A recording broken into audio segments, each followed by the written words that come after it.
बिस्मिल्लाहिर्रहमानिर्रहीम।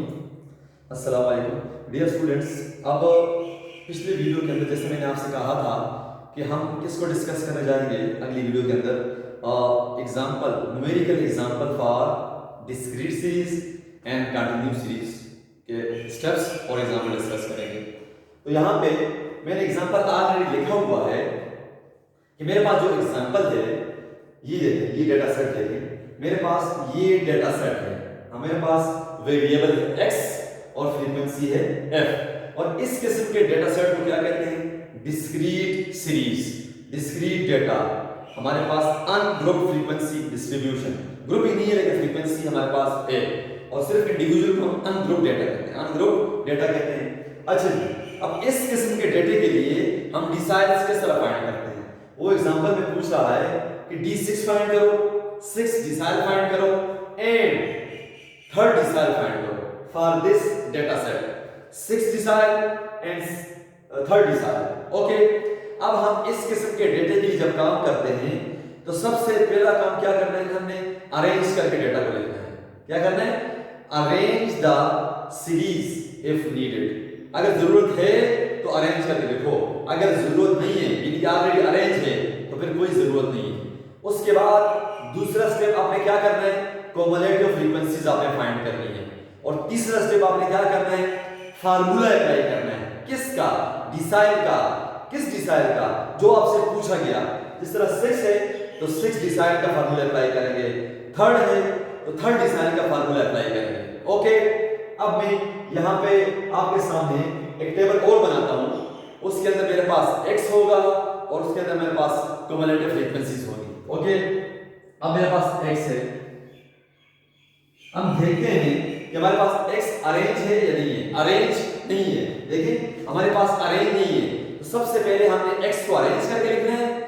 अरेंज किया तो फ्रीक्वेंसीज को भी विद रिस्पेक्ट टू फ्रीक्वेंसी, उसी फ्रीक्वेंसी को फिर x के सामने आपने लिखना है। तो जब मैंने अरेंज करके लिखा तो मैं क्या लिखूंगा? 10 25 30 36 40 44 50 55 60। यहाँ भी क्या आ जाएगा? टोटल आ जाएगा। अगला फ्रीक्वेंसीज को भी उसके हिसाब से आप अरेंज कर लेंगे। फ्रीक्वेंसी क्या होगी? 3 8 14 3 8 14 18 27 18 27 23 22 17 22 17 08 22 17 08। अच्छा जी, अगला सब किस चीज का है? हमारे पास यहाँ पे समेशन f किसके बराबर है? इन सारी फ्रीक्वेंसीज को आप जमा करें तो ये कितना बनता है आपके पास? 140। अगला स्टेप किस चीज का है? कॉम्युलेटिव फ्रीक्वेंसी का। किसका? कॉम्युलेटिव फ्रीक्वेंसीज का। अब लिखेंगे 3 11 25 43 70 93 150 132 140। These are the cumulative frequencies. मैंने इस x को अरेंज करके लिखा, उसी के हिसाब से फ्रीक्वेंसीज भी लिखी, और जो मैंने दूसरा स्टेप किया वो मैंने क्या किया? कॉम्युलेटिव फ्रीक्वेंसीज को मैंने फाइंड किया। किसको फाइंड किया? कॉम्युलेटिव फ्रीक्वेंसीज को मैंने फाइंड किया। अच्छा जी, इसके बाद आपने फार्मूला अप्लाई करना है। देखें, total number of values, total number of observations, total number of items, summation f बराबर है 140. 140 is the even, so we apply the formula for 6 decile and third decile for even case, okay. So now हमारे पास D6 किसके बराबर होगा? size of 6 जरबे summation f divided by 10 अथ item. अच्छा जी, हम क्या करेंगे? वैल्यूज पुट करेंगे। Size of 6 multiply by 140 divide by 10 अथ आइटम। ओके, अब यहाँ पे मसला क्या है? हमारे पास हम कैलकुलेटर हाथ में लेंगे, साइज ऑफ कैलकुलेटर हाथ में लेंगे और इन दोनों को मल्टीप्लाई करने के बाद इस पे डिवाइड करेंगे। डिवाइड करने के बाद जो आपके पास आंसर आता है वो आता है 84। 84 आइटम 84 आता है। 6 × 140 डिवाइड बाय 10 बराबर है 84। तो डेटा आपने क्या करना है, इस 84 को चेक करना है कॉम्युलेटिव फ्रीक्वेंसीज के अंदर, ये वैल्यू है या जिसके अंदर आ रहा है वो चेक करें। 3 के अंदर नहीं, अब 40 नहीं, 93 के अंदर आ रहा है, 70 तो उससे छोटी है 93। अगर 84 होती तो हम वो लिख लेते, क्योंकि 84 नहीं है तो 93 के अंदर 84 आ रहा है, 84 आ रहा है। तो इस 93 के सामने क्या है आपके पास, 93 के सामने क्या है आपके पास 44, क्या है 44। सो D6 बराबर है 44। 44 is the sixth decile for discrete case. Okay, 93 के सामने जो भी x होगा या जो यहाँ पे वैल्यू आपके पास आएगी, जो आइटम आएगा, उसको कॉम्युलेटिव फ्रीक्वेंसीज के अंदर चेक करना है। जिस तरह मीडियन केस में किया था, क्वार्टाइल में किया था, तो उसके सामने क्या आ रहा है 44, x में क्या आ रहा है 44। 44 इज द सिक्स्थ डिसाइल। इसी तरह हम किसको करेंगे, इसी तरह हम D3 को, D3 क्या कहता है, साइज ऑफ 3 जरबे समेशन f बटा 10 अर्थ आइटम। अच्छा जी, लिखेंगे size of 3 जरबे 140 divide by 10 earth item. Calculator हाथ में लें, 3 मल्टीप्लाई बाय 140 करें, फिर आखिर में डिवाइड बाय 10 करें, उसका आंसर क्या आता है आपके पास 42। क्या आता है आपके पास, आता है साइज ऑफ 42 अर्थ आइटम। अब इस 42 को अगेन उसी तरह कॉम्युलेटिव फ्रीक्वेंसीज के अंदर चेक करें। हाँ जी, चेक कर दें। 3 11 25 43 के अंदर आ रहा है, 43 के सामने क्या है 36, क्या है 36। सो D3 बराबर है 36, यानी कि 36 is the third decile, 44 is the sixth decile. Using these formulas, using cumulative frequencies and using arrangement of data, due to these steps we get the third decile and sixth decile. Okay, even case था इसलिए मैंने +1 नहीं लिखा। अब मैं move करता हूं अब नेक्स्ट टॉपिक की तरफ। नेक्स्ट टॉपिक क्या है, नेक्स्ट टॉपिक है deciles for continuous series, deciles for continuous series, deciles for group frequency distribution, group frequency distribution। अब उसके लिए सबसे पहले स्टेप्स डिस्कस करूंगा। स्टेप्स क्या डिस्कस करूंगा, स्टेप्स। सबसे पहले मैं स्टेप्स डिस्कस करूंगा, स्टेप्स। अब स्टेप्स क्या है आपके पास, अच्छा जी, क्या लिखूंगा, लिखूंगा deciles for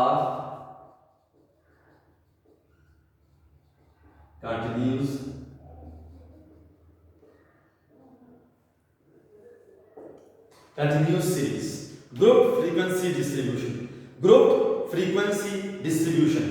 अब deciles for continuous series। अब जी continuous series कौन सा रहता है आपके पास, आपके पास क्लासेस होती हैं। इस तरह आपका 0 से 1, 1 से 2, 2 से 3, 3 से 4।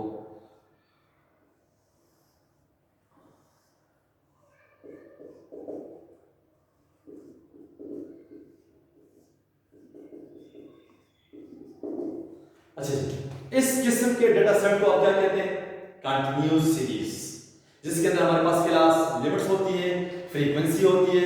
अगर क्लास बाउंड्रीज हैं तो ठीक है, अगर क्लास बाउंड्रीज नहीं है तो you convert class limits into class boundaries, you convert frequency into cumulative frequencies. ये स्टेप्स हैं जो हमने फॉलो करने हैं।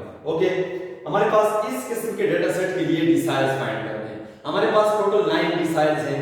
तो हमारे पास यहाँ पे जो जिस तरह डिस्क्रीट केस था, इंडिविजुअल केस था, वहां पे जस्ट लोकेट किया हमने, डिसाइल को लोकेट किया कि फलानी वैल्यू आपके पास डिसाइल है, इस आइटम पर ये वैल्यू आपके पास डिसाइल 1 है या डिसाइल 2 है। लेकिन यहाँ पे आपके पास क्लासेस हैं, इस तरह 0 से 1, इस तरह 1 से 2।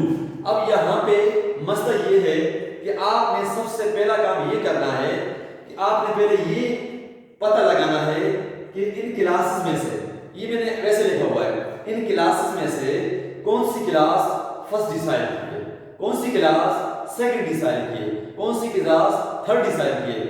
जो भी डिसाइड आप फाइंड करने जा रहे हैं उस डिसाइड के लिए सबसे पहले आपको ये पता लगाना है कि डिसाइड क्लास कौन सी है, और उस क्लास का पता किस तरह चलेगा, उसी तरह पता चलेगा जिस तरह डिस्क्रीट केस में आपने फार्मूला अप्लाई किया था, वो फार्मूला अप्लाई करेंगे डिस्क्रीट वाला डिसाइड के लिए। उस फार्मूले के जरिए आपको पता चल जाएगा कि क्लासेस में से कौन सी क्लास उस डिसाइड की है जिसको आप फाइंड करने जा रहे हैं, जिसको आप फाइंड करने जा रहे हैं। तो यहाँ पे मैं आपको फिर बताता चलूं कि क्लासेस का पता लगाना पहले है, उसके बाद उसी तरह L फिर H फिर F फिर C, वही फार्मूला है जिस तरह क्वार्टाइल्स में था, इस तरह मीडियन में था। वहां पे डिवाइडेड बाय 4 था, डिवाइडेड बाय 2 था, यहाँ पे डिवाइडेड बाय 10 होगा। ओके, वहां पे एक ही मीडियन था, 3 क्वार्टाइल्स थे, यहाँ पे 2 डिसाइड्स होंगे। तो जो स्टेप्स हैं इसके स्टेप्स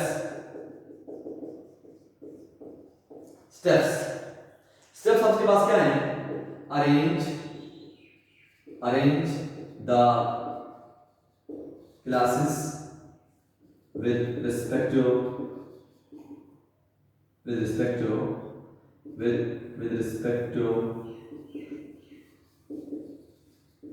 frequencies if needed। दूसरा स्टेप क्या होगा, कन्वर्ट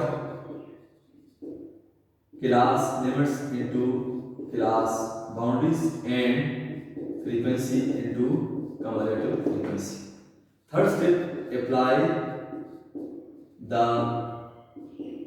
फार्मूला, कौन सा, डी आई सर्वे एन बाय 10 आइटम, या डी आई सर्वे N plus 1 divide by 10 item.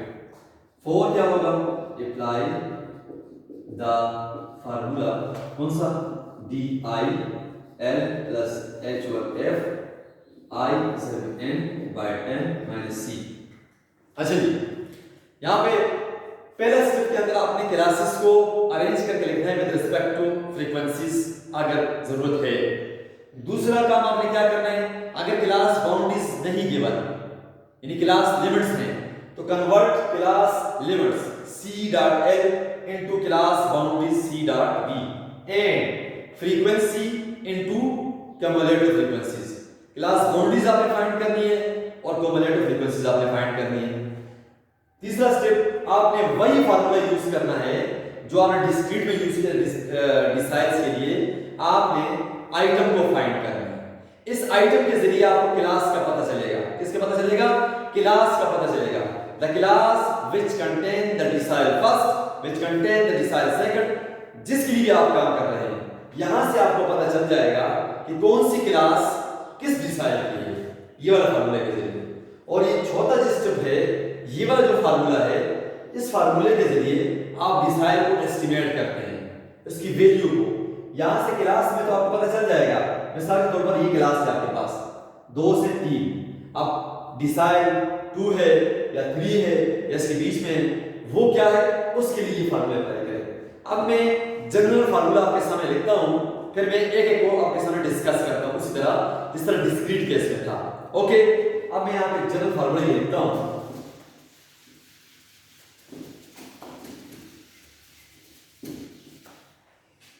अच्छा जी, मैं लिखता हूं डी आई बराबर है L plus H over F I serve N divide by 10 minus C। अच्छा जी, ये है आपके पास L प्लस H और F I serve N divide by 10 minus C। अब यहाँ पे N total number of total frequency है, N किसको शो कर रहा है, टोटल फ्रीक्वेंसी को, समेशन F को डिवाइड बाय 10 उसी तरह। अब ये जो चीज है ये उसी चीज को शो कर रही है जो डिस्क्रीट केस में था। यहां से आपको पता चलेगा कि कौन सी क्लास किस डिसाइड की है। ये तो मैं जनरल लिख रहा हूं, लेट्स से यहां पे मैं I लिख रहा हूं 1 2 अप टू 9, और ये केस किसका होगा, इवन केस होगा। अगर मैं n+1 करता हूं तो ऑड केस बनता है, ओके, मैं लेट्स से d1 और d2 का फार्मूला लिखता हूं। d1 l plus h over f लिखता हूं 1 सर्वे n divide by 10 minus c। ये डिसाइल 1 का हुआ। अच्छा जी, डिसाइल थर्ड में लिखता हूं l plus h over f 3 survey n divide by 10 minus c। अब यहां पे जरा गौर कीजिएगा, जब भी यहां पे वैल्यूज पुट करने के बाद